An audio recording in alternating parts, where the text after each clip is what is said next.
What's up, guys? It's Boaty, and today I have some pretty disturbing news. The United States might be attempting a genocide. Now, I know that sounds really hyperbolic, but let's take a look at this story. So basically, there was a nurse. I'm not going to say her name, actually, just because I'm sure that they're trying to silence her, and the least I think that she's talked about, the better. What's up, guys? Middle of editing, Bodhi here. I want to clarify what I meant when I said the least she's talked about, the better. I don't mean to say that, like, we shouldn't talk about her because she's bad or anything. What I mean to say is that since they're going to be trying to silence her, I feel like the less that her name is said, it'll be easier for who actually dropped this to get lost in the shuffle. It's not, the most helpful thing in the world, but it makes me feel more comfortable knowing that I'm not, like, outing her, I guess, if that makes sense. Anyway, back to the video. But I will be talking about what she discovered. The nurse was employed at the Irwin County Detention Center in Georgia, which is operated by LaSalle Corrections, a private prison company. The complaint was filed with the Office of Inspector General for the Department of Homeland Security by advocacy groups Project South, Georgia Detention Watch, Georgia Latino Alliance for Human Rights, and South Georgia Migrant Support Network. Multiple women came forward to tell Project South about what they perceived to be the inordinate rate at which women in ICDC were subjected to hysterectomies, a surgical operation in which all or part of the uterus is removed.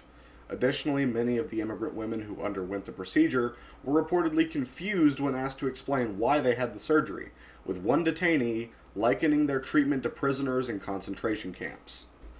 Recently, a detained immigrant told Project South that she talked to 5 different women detained at ICDC between October and December 2019 who had a hysterectomy done.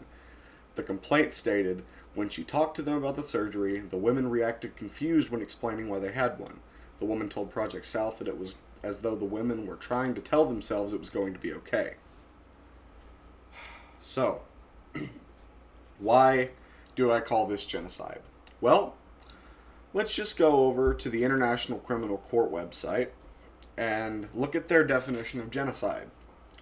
The crime of genocide is characterized by the specific intent to destroy in whole or in part a national, ethnic, racial, or religious group by killing its members or by other means, causing serious bodily or mental harm to members of the group, deliberately inflicting on the group conditions of life calculated to bring about its physical destruction in whole or in part, imposing measures intended to prevent births within the group, or forcibly transferring children from the group to another group, which you could argue is what's happening when they separate children from their families, but that's up for debate.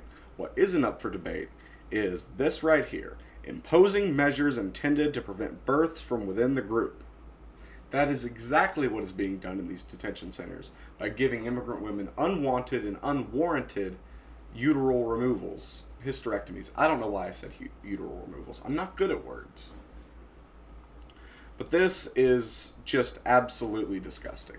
And it mirrors what the Nazis did to the Jews. There are several records recounting sterilization experiments carried out by the Nazis onto the Jews. Now, not only are they sterilizing these women, they're also not providing PPE or following COVID-19 protocols. Now, ICE did release their own statement about this. U.S. Immigration and Customs Enforcement does not comment on matters presented to the Office of the Inspector General, which provides independent oversight and accountability within the U.S. Department of Homeland Security. ICE takes on all allegations seriously and defers to the OIG regarding any potential investigation and/or results. That said, in general, anonymous, unproven allegations made without any fact-checkable specifics should be treated with the appropriate skepticism they deserve. So, one quick thing about that. It says, without any fact-checkable specifics. Now, I'm not super well versed on the law, but I'm pretty sure that a detention center owned by the U.S. government, or at least run by the U.S. government, would require records of all medical procedures done. So, if they go back in the records and there is an inordinate number of hysterectomies being carried out for no good reason, then these are fact-checkable things. Now, what do we do about this? What realistically we can do is make sure this story gets out there. I would refrain from mentioning the name of the whistleblower just for her safety, but definitely share this story around because people need to know what's going on. I know that I think it's the Washington Post. I know the Washington Post is cringe, but their slogan, "Democracy dies in the darkness," is definitely true.